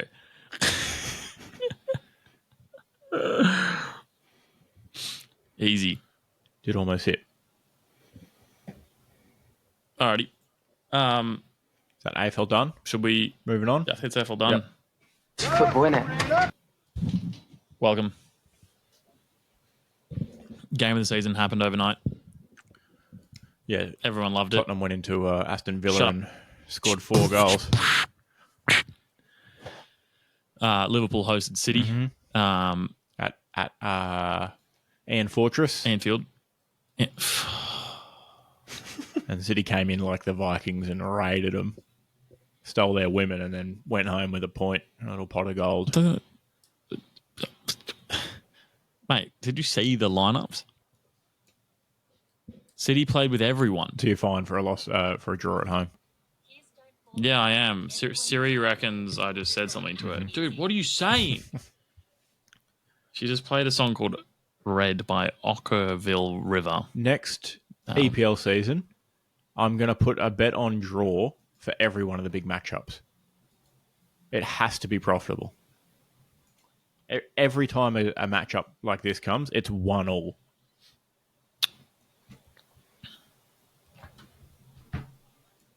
Arsenal beat Liverpool. Not great for you guys. Wouldn't be great for you betting either. No, but I was the only person in our tipping group, now that the app's working for me again, to pick the draw in this matchup. Wow. What did everyone else pick? Liverpool, I think. Everyone's got faith in the boys. And I know football in it. No, Your granddad would have loved this game. 1-1. Yeah, but he wouldn't have loved how it was played. It was too intense for your granddad's style of footy, mate. Regardless. It was intense, man. It was the first 10 minutes was all City, but then after that, the press was on. The boys were running everywhere. Everyone was full of steam. When you look at the lineups, you're like, oh, there's probably 4 players from the Liverpool side that you wouldn't start if everyone was fit. And they still hung in there. City only in the game because of a very, very annoyingly good set piece routine from a corner, which is not like City are good at that and they've got good coaches for that. But like you don't expect their only goal at the moment to be from a set piece. True. And not be going in off Haaland's head. Endo came away with man of the match. Well deserved, in my opinion. He was the last line of defense before the defense, obviously. You know, that's where he plays. And every time KDB would receive the ball, didn't matter if it was back to Endo. Like if Endo had to reach around and nip the ball, he would. Reach around. Like he didn't give. Yeah, shut up. He was getting everything off him. KDB was furious, and yeah, when he got subbed off, he was not happy. I'd be pretty unhappy too if I was getting a reach around every time and someone was hitting my balls. True. Anyway, yeah, so Endo comfortably covered the distance between Liverpool and Manchester and then probably back again during the game. Man is actually a machine. Doesn't make any sense to me how he can cover both the middle of the ground and the touch lines as well. So the sidelines, it's wild. His heat map is probably the entire middle and defensive third. Are people saying, given he's such a machine, Domo Arigato, Mr. Roboto?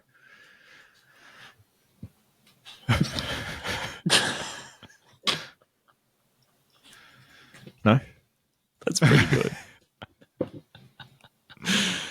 Oh, fuck. Oh, well, the rest of this is not as good as that. So,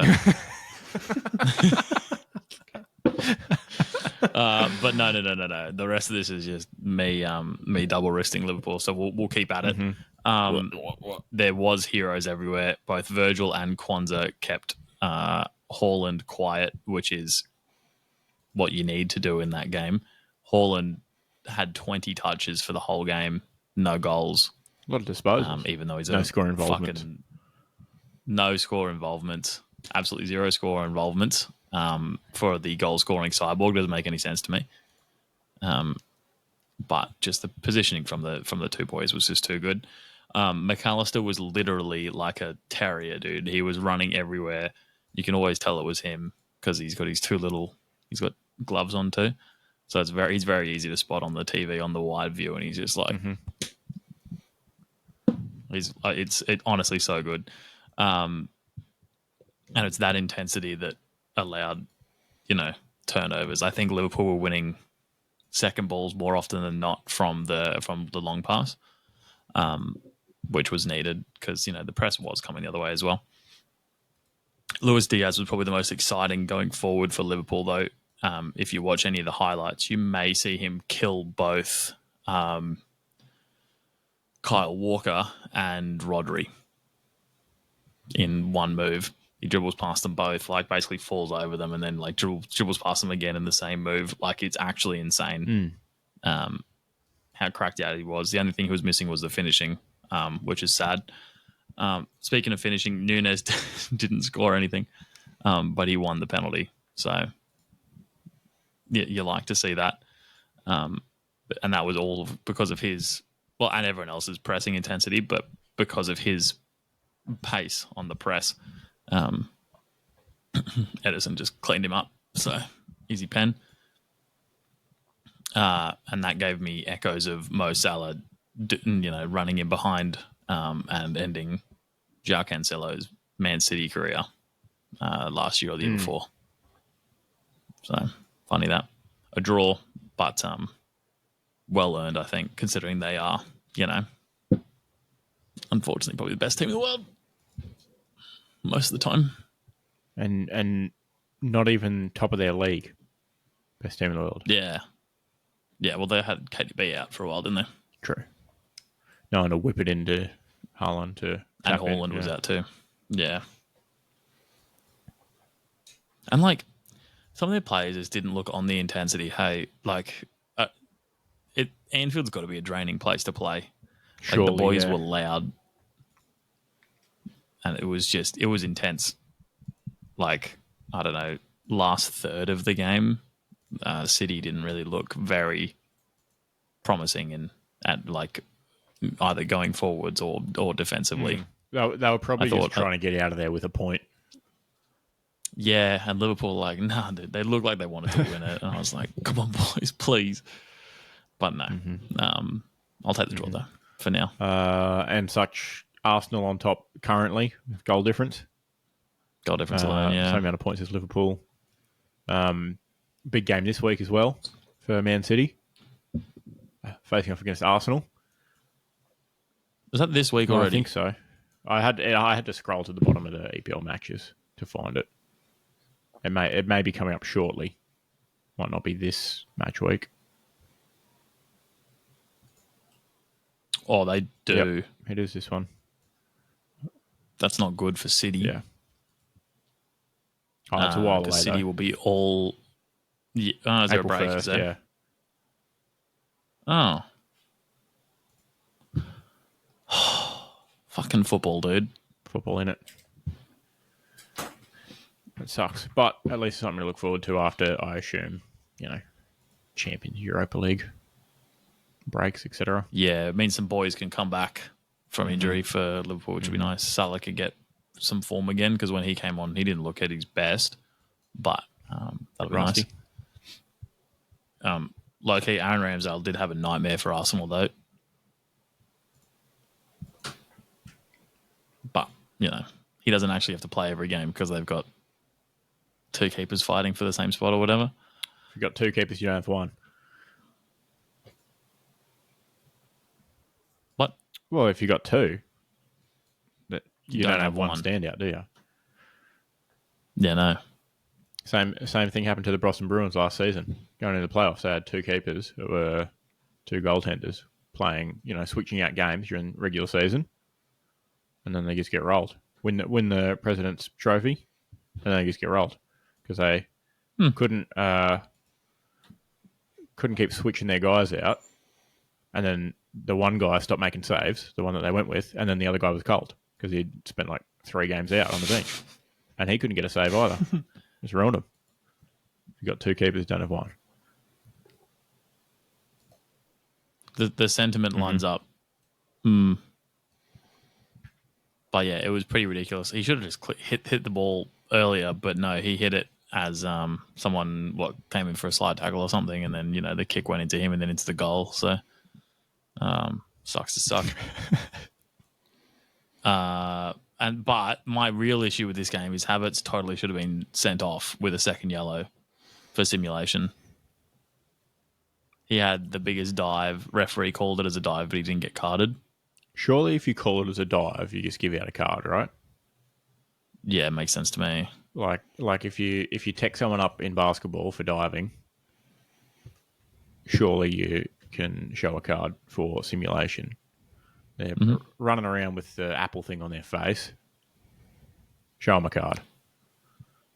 Apple thing? Whatever it is, the Vision Pro. They're living in a simulation. In other footballing news, like I said before, Tottenham went to Villa Park and beat them up. Stole their pocket money and went home. So their pocket money and their Champions League spot. Yeah, basically. Unless new format in the competition next year or whatever. So that might be another spot. What do you mean? Boo? Oh no, sorry, you didn't even steal the Champions League spot yet. You're still 2 points behind. Yeah, that's true. With the game in hand. So yep, I forgot to look at the stats. That's a very good good point. But okay. But odds are now definitely more in Tottenham's favour to finish top 4. Like 140 now, where that was like 230 before this match. Even a draw here would have been pretty bad. And Tottenham have still have the second easiest run home or something like that as far as ranking strength of schedule. Their only tough game might be the Liverpool game. I think from memory, the rest of Tottenham's games actually did look pretty not bad. I think they still have some tough ones left. They don't play City, do they? I think they do, but I think Aston Villa, they have City, Arsenal, Liverpool. Oh, they've everyone in a row, and then Burnley and Sheffield to finish. But Aston Villa's is equally as bad. I think you'd rather have the 3. Well, no, you probably wouldn't, would you? Mentally, you'd rather have the 3 big games to get them done. But physically, I don't think you'd would. That, and they don't have to waste any energy on European football. Waste energy on European football? Whereas Aston Villa's fighting it out in Europa Conference League. Fake league, innit? Like, hey, that can fuck still off. Take bets. Do you have a future on Villa? I got them rolled up. Villa, Liverpool. I think I have a big one that has, Gokko Sun's last undefeated team.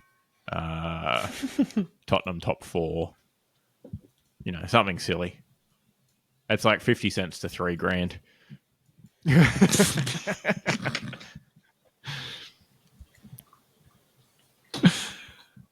That's fucking insane. The only other bit of football news though I've got is Michael Edwards, renowned transfer genius, who was working for Liverpool and then quit and started a data company and such. FSG are looking at bringing him in into a senior role, and they are the current owners of Liverpool,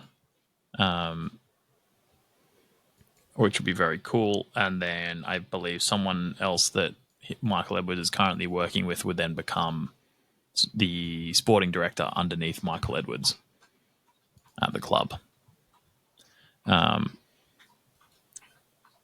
Liverpool fans love this because he was involved in such signings as Mohamed Salah, Virgil van Dijk, Alisson, Kanate. These are just the good Signed ones. all of the guys, basically. He signed all the good dudes. Andy Robertson, Fabinho, Harvey Elliott, Diogo Jota as well. Those top of all the great ones, and then you have average signings like Thiago, who gets injured all the time, and Shaqiri, who was never quite a great fit but always good off the bench, and then Tsimikas, who's not proven himself yet, but because he's behind Andy Robertson, so fair enough. But most of his work has been very good, and all of his failures pretty much have been very cheap failures. So hopefully he can come back and do the same again. Absolutely. Because I believe the idea is to work top down, get the kind of executive structure set in place, and then hire a manager that fits in with that new executive structure. Makes sense. All right. Anything else? Any other business? How good's footy? Footy's pretty good. Footy is pretty good. That's all I got. All right, let's flip a coin. Who's flip? Whose flip is it anyway? Matt.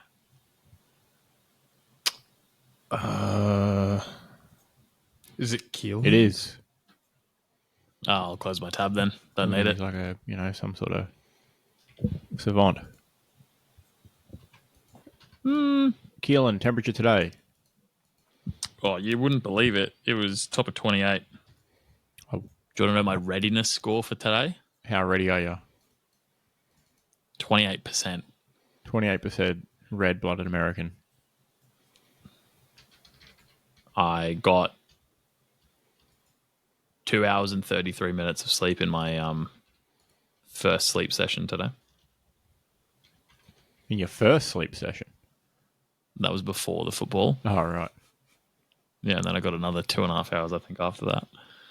I see. Tough day. All right. Let me share.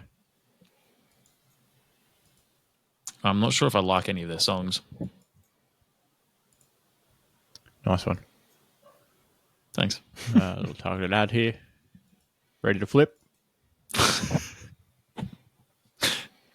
Nice.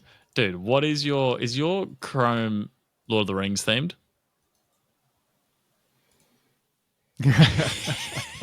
Yep. Saw the fires of Mount Doom chilling in the top bar. I was like, here we go. Pretty sick. I don't like that the Oliphants, or however you actually pronounce them, are next to Gandalf and his cart. Yeah, going across a bridge in the Shire.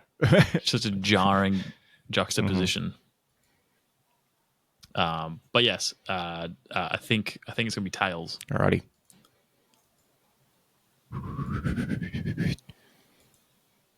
Oh, heads. Tough luck. Just feels bad, doesn't it? Does. Heads was due. Was 3 tails in a row. Fuck. Keelan back to 500. 16 to 16. Oh.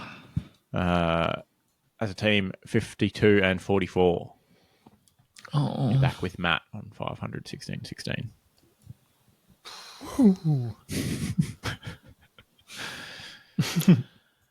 Like I know, like I don't make an actual decision at all, Well, you do. right? I make literally no decision. It's tails every time, Mm-hmm. but it still feels bad. So, oh well. Nice. Sucks to suck, I guess. All right, boys. This See you next fucking week. guy, dude. Cheerio. It's going off.